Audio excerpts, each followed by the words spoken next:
pagi pemirsa, apa kabar Anda di pagi hari ini? Senang sekali, saya Graciela Taime dapat menjumpai Anda dalam Berita Papua. Sejumlah berita menarik dan teraktual telah berhasil dirangkum tim redaksi kami. Berikut 3 berita utama hari ini.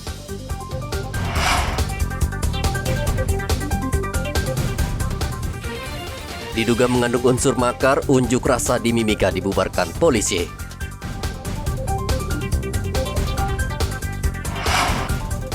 Ribuan warga Mimika deklarasi mendukung pemekaran Provinsi Papua Tengah.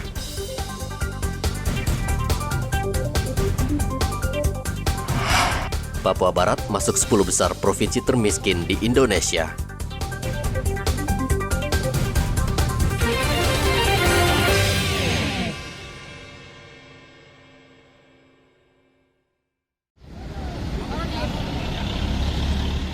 Polisi membubarkan sekelompok warga yang hendak menuju ke kantor DPRD Mimika Rabu kemarin. Polisi juga menyita barang bukti berupa spanduk dan menangkap 2 orang. Salah satunya adalah koordinator unjuk rasa. Untuk pengamanan kegiatan hari ini, itu memang ada dari salah satu kelompok masyarakat menyampaikan aspirasinya ke kantor DPR. Akan tetapi permohonan yang mereka ajukan, ada beberapa kelengkapan administrasi yang memang masih belum bisa dilengkapi, sehingga dari kami pihak kepolisian merekomendasikan untuk tidak dilaksanakannya kegiatan dimaksud. Nah, pada saat mereka tadi memaksakan untuk melaksanakan kegiatan ini, ya kami dari pihak kepolisian melakukan himbauan kepada masyarakat ataupun simpatisan yang melaksanakan kegiatan hari ini untuk kita arahkan kembali ke kediamannya masing-masing. Ataupun tadi ada yang kita arahkan untuk ke Polres karena yang bersangkutan sebagai koordinator.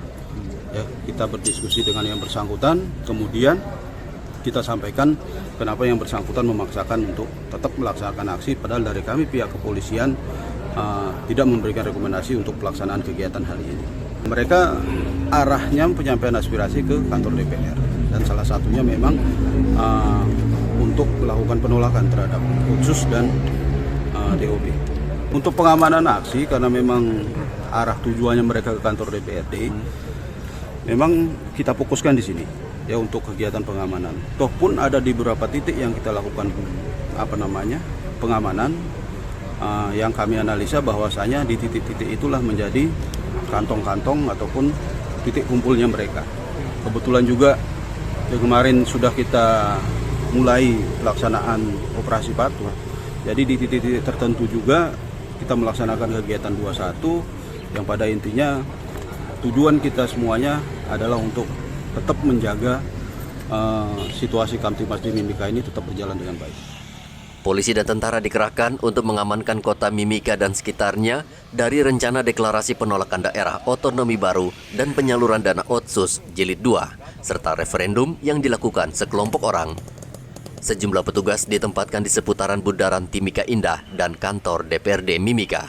Aparat juga berpatroli rutin keliling kota Timika. Polisi memastikan akan membubarkan unjuk rasa penolakan DOB karena berbau makar. Pembentukan daerah otonomi baru dan penyaluran dana Otsus Jilid 2 di Tanah Papua menuai kontroversi. Sebagian menolak disertai tuntutan referendum, sebagian setuju DOB dan Otsus Jilid 2 karena diyakini akan membawa dampak ekonomi yang positif bagi daerah. Dari Mimika, Papua, Igobat Momolin melaporkan.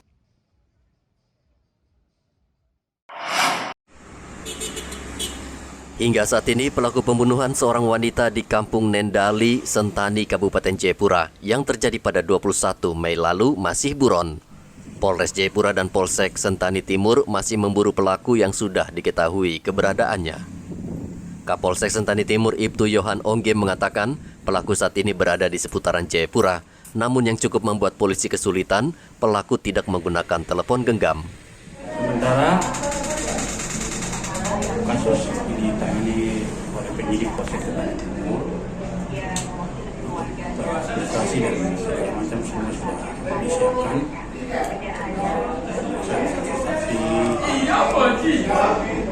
Berkas perkara semuanya sudah akan disiapkan. Kami sekarang sekarang sementara fokus untuk menangkap pelaku. Kami fokus untuk menangkap pelaku. Pelaku sementara sudah terdeteksi oleh penyidik, oleh tim internal, baik dari Polres. Sementara semua lagi fokus untuk mengambil yang bersangkutan. Sementara memang kami terkenal karena yang bersangkutan tidak menggunakan HP. Jadi kami untuk dia sangat terkenal itu. Tapi kami sudah menggunakan beberapa cara kepada tokoh-tokoh masyarakat, kepada orang tua yang bersangkutan untuk kalau bisa bawa yang bersangkutan kepada kami. Belum kami yang menemukan, artinya kami yang mengambil. Posisi sudah terdeteksi masih di seputaran Jayapura.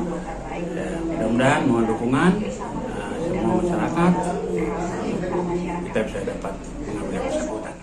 Polsek Sentani Timur berusaha melakukan pendekatan persuasif kepada keluarganya agar pelaku mau menyerahkan diri.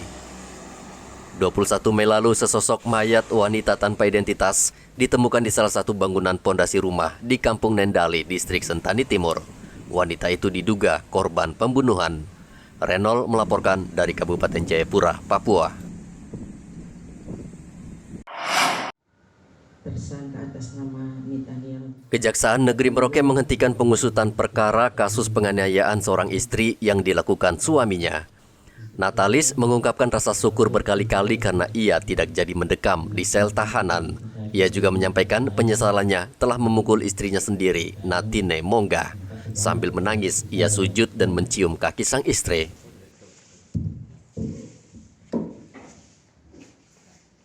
Natine Mongga berterima kasih kepada kejaksaan karena kasusnya ditutup. Kajari Merauke, Radot Parulian, mengatakan penghentian pengusutan kasus oleh jaksa merupakan yang pertama kali di Merauke. Menurut Kajari, tidak semua kasus dapat dihentikan, hanya kasus dengan ancaman hukuman di bawah 5 tahun penjara. Ketentuan Peraturan Kejaksaan Republik Indonesia Nomor 15 Tahun 2020 terhadap perkara-perkara yang sifatnya ringan dan diancam pidana tidak kurang dari 5 tahun, tidak lebih dari 5 tahun, nah itu bisa dilakukan proses RJ. Gitu. Jadi bukan untuk semua perkara, tapi untuk perkara yang tidak lebih dari 5 tahun. 5 tahun ya? Nah, itu. Oh gitu. Untuk semua jenis kasus Pak Kajari? Tidak ya? Bukan untuk semua kasus. Apa saja yang bisa itu Pak Kajari seperti ini, RJ ini? Tadi seperti saya sebutkan, yang perkara yang diancam pidana di bawah 5 tahun. Penghentian pengusutan merupakan kebijakan yang dikeluarkan Kejaksaan Agung, salah satunya untuk mengurangi perkara yang naik ke meja sidang, sehingga jumlah narapidana bisa dikurangi, apalagi saat ini masih pandemi. Kebijakan ini disebut juga keadilan restoratif atau restoratif justice. Muhammad Ridwan melaporkan dari Merauke, Papua.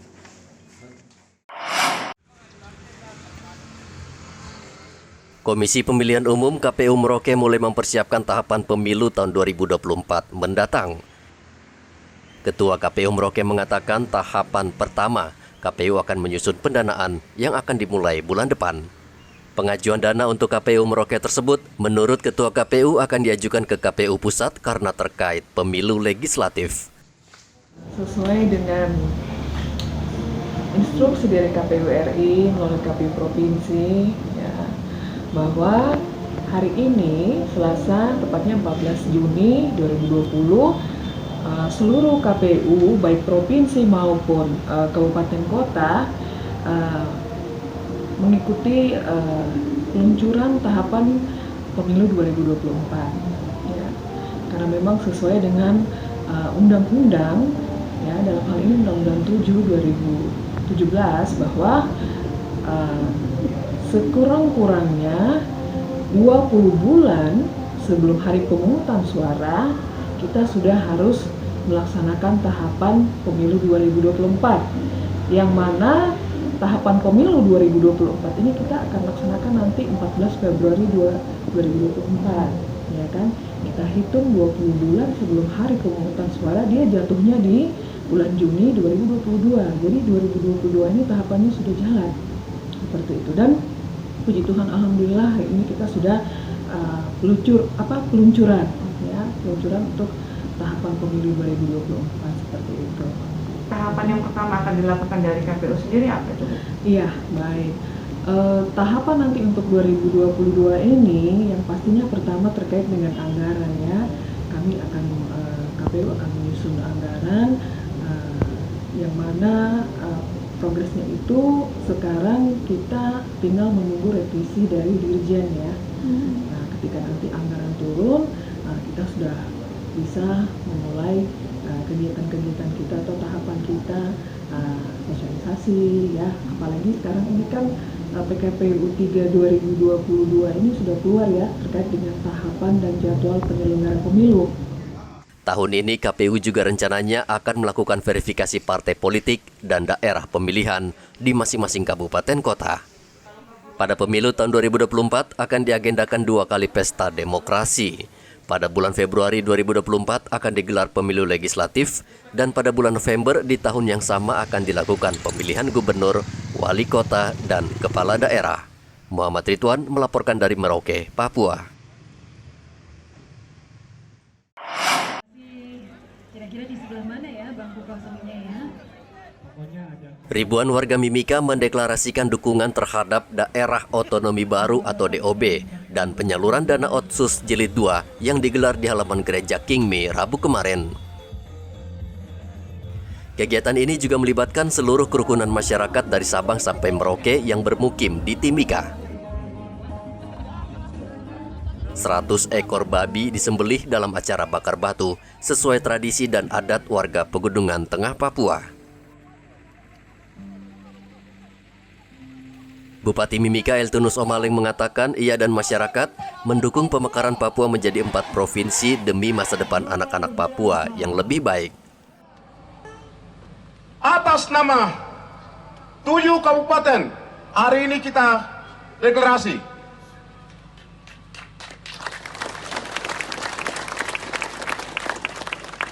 Yang kedua, warga Kabupaten Mimika, 350.000 jiwa yang ada di Kabupaten Mimika. Saya atas nama mereka, anggaplah siapapun yang tidak datang dan datang itu sah. Ya. Sah. Tidak ada cerita bahwa saya tolak, tidak ada cerita bahwa saya mendukung, tidak ada cerita di Timika di sini. Namanya 350.000, atas nama 350.000, saya nomor 1. Bicara berarti anggap sudah mendukung.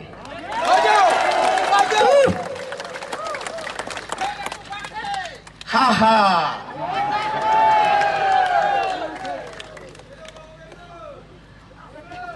Satu, terima kasih dan penghargaan kepada Bapak Presiden Insinyur Haji Joko Widodo atas perhatian serius membangun tanah Papua.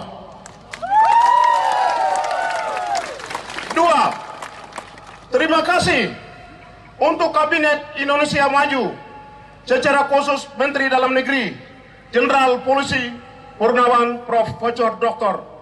Haji Muhammad Tito Karnavian MH PhD. Hingga selesai, deklarasi ini berjalan aman dan lancar dengan pengawalan ketat aparat gabungan TNI dan Polri. Dari Mimika, Papua, Igo Bat Momolin melaporkan. Baik, terima kasih dari saya persilakan kepada...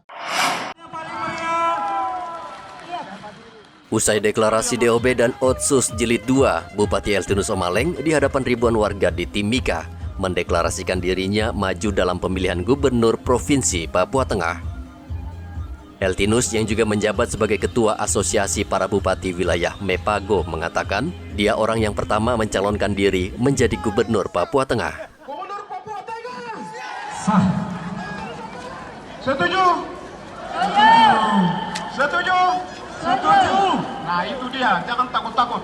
Kita rebut itu, Provinsi Papua Tengah. Dan orang pertama yang kami mau rebut kursi nomor 1 Provinsi Papua Tengah. Jadi saya mencalonkan diri. Silakan kalau bupati yang lain mau lawan, ya mari, go ahead, no problem.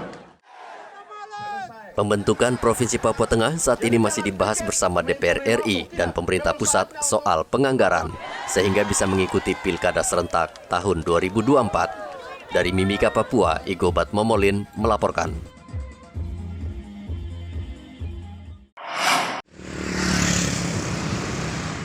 Sepeda motor ini tidak bertuan. Pemilik sepeda motor sengaja meninggalkan motornya karena ketakutan saat operasi patuh yang digelar di Jalan Brawijaya, Merauke. Petugas sebenarnya tidak mengetahui asal-muasal motor tersebut. Namun ketika polisi meminta pengendara menunjukkan dokumen motor, ia malah kabur. Ketika polisi mengecek identitas sepeda motor, ternyata motor tersebut hasil curian yang terjadi 2 bulan lalu. Roda 2 ini yang diduga sebagai hasil curian pada saat kita melaksanakan operasi patuh pada hari ketiga. Pelaksanaan tersebut kita laksanakan tadi di depan Polres. Kita amankan ketika setelah kita tilang, ternyata yang ada masyarakat yang datang dan membawa BPKB serta surat-surat yang menyatakan bahwa itu milik yang bersangkutan. Terus yang bawa motor waktu itu Bu Kasat? Ada, tetapi sudah melarikan diri. Melarikan diri ya? Kita tilang. Oh gitu, laki-laki Bu Kasat? Iya, laki-laki. Kira-kira berapa tahun umurnya Bu Kasat? Kayaknya di atas 10. Tapi sudah sempat diminta keterangan? Dimintai keterangan tidak. Karena memang kita menganggapnya kita awalnya itu tidak berpikir bahwa beliau sebagai pelaku. Tapi kita menganggap bahwa dia sebagai pemilik. Pemilik ya. Tapi tidak bisa menunjukkan bukti-bukti, dan ketika ada masyarakat yang datang menunjukkan bukti yang lengkap, ya kita serahkan nanti berita acaranya sekaligus kendaraan kepada yang bersangkutan. Motornya ini hilang kapan nih Pak Boni? Hilangnya lebaran ketiga kemarin. Lebaran ketiga, di mana hilangnya? Di Jalan Gak. Di rumah? Di depan rumah saya. Depan rumah. Saat itu diparkir atau gimana? Saya parkir depan rumah. Depan rumah pas ya? Ya. Waktu itu terkunci atau gimana Pak? Tidak terkunci. Jam berapa hilangnya Pak? Sekitar jam 5. Jam 5 pagi? 5 pagi. Jam 5 pagi. Terus sudah sempat dicari? Sudah sempat saya cari dari saya ke Sota, tidak dapat, terus ke Kuprik juga tidak ketemu. Tidak dapat. Tapi sudah dilaporkan di polisi waktu itu? Belum sempat saya laporkan. Belum dilaporkan ya. Nah ini Bapak motornya sudah ditemukan nih, bagaimana perasaan Bapak ini? Senang. Senang ya. Siapa yang kasih tahu Bapak bahwa motornya ditemukan ini? Tadi ada teman telepon kalau dia juga kena sweeping. Jadi dia kena motor saya, dia tanya motor saya platnya berapa, saya bilang 4219. Terus dia bilang motornya ada kena tilang, ada kena sweeping, jadi mungkin motornya sudah dilantas, jadi cek dilantas, makanya saya dilantas. Sempat saya tidak tahu. Tidak tahu ya.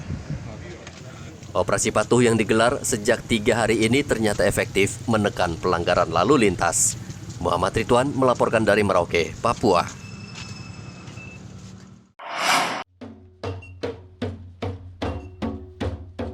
Kekayaan alam yang melimpah tidak menjamin rakyatnya makmur. Itulah yang dialami Provinsi Papua Barat. Provinsi ini memiliki potensi kekayaan alam yang luar biasa. Namun dari 34 provinsi di Indonesia, Papua Barat berada di urutan ke-10 sebagai daerah termiskin di Indonesia. Hal ini disampaikan penjabat Gubernur Papua Barat, Paulus Waterpauw, dalam rapat koordinasi bersama Menteri Investasi dan Penanaman Modal Rabu kemarin. Ia mengatakan ketimpangan pendapatan masyarakat yang rendah disebabkan rendahnya investasi di Papua Barat, sehingga lapangan kerja sangat sedikit. PAD kita masih kecil, minim sekali. Dengan provinsi yang sudah sangat tua ini, kota-kota yang sudah sangat tua ini, dan juga ada dukungan dana otsus dan lain sebagainya dari pemerintah. Menurut saya kita masih buka tangan untuk meminta dukungan bantuan pemerintah itu. Jadi kalau kita sudah bisa menghasilkan sesuatu, bolehlah bikin diri inti.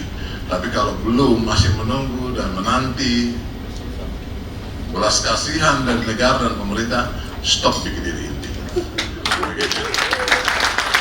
Apalagi melawan, menentang. Saya pikir itu mungkin salah, itu ada yang salah di dalam mindsetnya itu. Jadi harus dirubah untuk itu. Mari kita dukung kebijakan negara. Saya pikir tidak boleh tidak. Kita taat ajas, kita taat dengan norma-norma aturan yang sudah ada melingkupi tugas kita sebagai penyelenggara negara.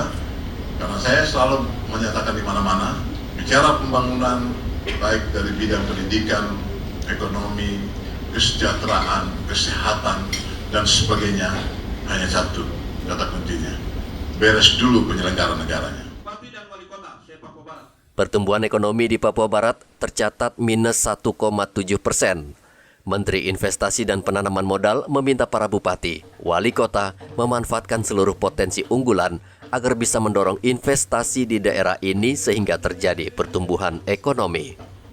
Membangun ekonomi Indonesia, membangun ekonomi wilayah, itu seperti membangun kereta api. Ada lokomotifnya, ada gerbongnya. Jadi lokomotifnya, investasi besarnya yang mau masuk. Jangan barang besarnya baru mau masuk, kamu sudah hajar. Bagaimana gerbong? Gerbongnya pengusaha daerah.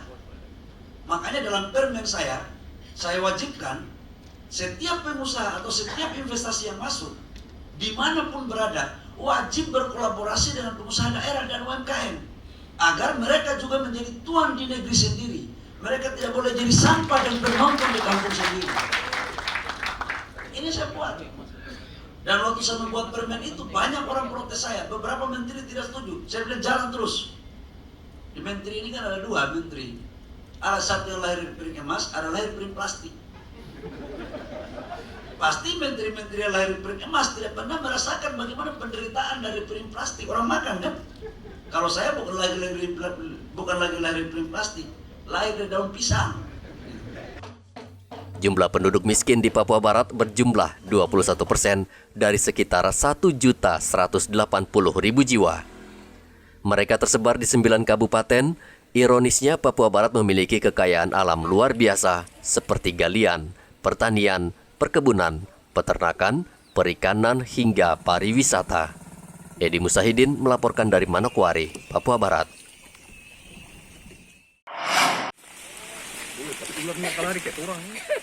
Balai Besar Konservasi Sumber Daya Alam Papua Barat melepas liarkan 32 satwa reptil dilindungi di Taman Wisata Alam Sorong. Reptil yang dilepas ke habitatnya merupakan hasil sitaan BBKSDA beberapa waktu lalu. Reptil tersebut merupakan endemik atau satwa khas yang hanya hidup di tanah Papua dan rencananya akan diselundupkan keluar kota Sorong. Selain melepas liarkan reptil, BBKSDA juga meresmikan kandang penyelamatan satwa di Sorong yang dibangun pihak swasta. Ya, ini kami bangun sebenarnya kandang ini adalah kandang semi sanktuari. Jadi di mana nanti kandang besar ini nanti kita akan jadikan kandang adaptasi bagi satwa-satwa yang sudah siap untuk dilepas liarkan, untuk diadaptasikan atau disanktuarikan dulu di kandang besar ini agar dia bisa menyesuaikan dengan kondisi lingkungan. Nah, setelah sudah siap untuk dilepas liarkan, baru kita lakukan rilis di alam. Jadi udah proses berapa lama itu Pak? Penyesuaian tergantung dari satwanya ya, tergantung dari tingkat stres satwanya. Kadang kan kita sudah pelihara cukup lama tuh dari oleh manusia, sehingga ini butuh proses bagaimana bisa liar kembali. Dia bisa cari makan sendiri di alam dan sebagainya, tidak tergantung dari pemberian pakan. BBKSDA berharap kegiatan melepas liarkan satwa endemik ini merupakan yang terakhir, sehingga tidak ada lagi orang yang menangkap dan memperjualbelikan satwa endemik khas Papua agar tetap lestari dan tidak punah. Topan melaporkan dari Sorong, Papua Barat. Pemirsa, informasi tadi sekaligus mengakhiri jumpa kita dalam Berita Papua. Saya Graciela Taime mewakili seluruh tim redaksi yang bertugas menyampaikan terima kasih. Selamat beraktivitas, sampai jumpa. Wanyambe.